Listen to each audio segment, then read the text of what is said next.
Welcome back to the Oxendine Law Podcast. Jarrod Oxendine, Christine Palmer. Today we are talking about divorce and your new lease on your financial lifestyle and reality, which frankly can and should be an exciting thing. So we're going to cover this from a couple of different angles. We're going to cover it from the angle of the person that did not have access to any money during the marriage and now they've got access to their share of the money. And we're going to cover it from the angle of the person that may have been the primary breadwinner and was struggling to keep up with all the bills because they had a spendthrift spouse, which also can be a new lease on life. So let's talk about that. A lot of people that we represent, Christine, how many people have you had sit across from the table and they have no idea what they've got? Yeah. I don't know how much we have in retirement. I don't know how much we have in savings or investments. I don't even know how much is owed on the house or if we owe anything at all. So that's exciting for that person, if you are that person, because you go from having zero access and control over your financial circumstances to all of a sudden having complete and total control to your share of those financial assets, which is really exciting. It is. For that person, for one moment, it may seem overwhelming, but that's just because we all fear the sort of unknown. You'll find very quickly that it is empowering and that it is exciting. And, while I am a huge proponent of marriage, I'm going to make this statement. No one has full financial freedom unless you're single and live alone, or not, single and the only one responsible.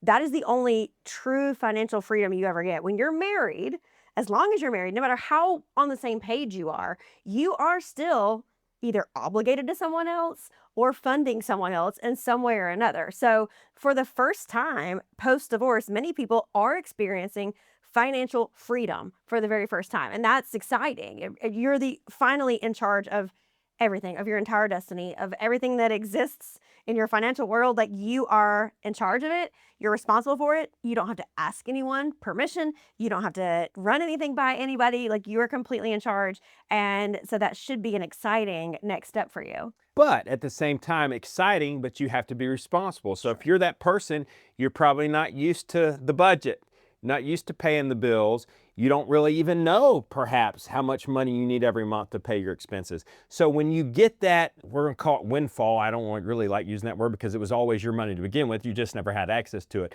But all of a sudden, you go from not having any financial responsibilities, not paying any bills, not operating on a budget, to all of a sudden getting access to a lot of assets, a lot of cash, a lot of retirement. You want to be smart how you use that money and how you spend that money. In other words, don't go out and just blow it all on one single purchase. That may be a dumb mistake. Set a budget. I highly recommend, if you're the person that just didn't have a clue on the finances, didn't manage a budget, didn't do investments, or don't know how they operate, hire a financial planner, hire a financial advisor, and we can certainly recommend somebody to you that can help you set a budget. They can make sure that you invest your money wisely, properly, put it into investment vehicles that will actually grow over time, as opposed to you making one single purchase where you may be asset rich but cash poor.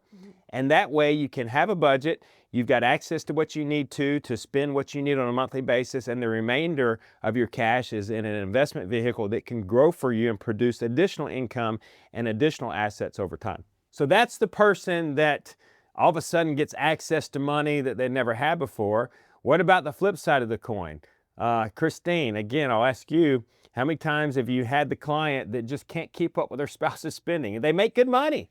They've got good money coming in, but they've got tons of credit card debt, and every time they turn around, it seems like the credit card debt is going up instead of down, and it's because their spouse is out buying this and that, probably because they either have no clue about what a budget looks like or they don't care. Right. And I've also had the client who, this is stereotypical, right? But they make all the money, then the other person stays home and sort of in charge of spending. Sometimes the moneymaker really believes that, wow, it takes us $10,000 to $11,000 a month to run our household. And then financial freedom, when that person is out of the case, you can look at, my goodness, hold on, when I go down to doing the math, we should have been spending about $6,500 a month, not 10 to 11.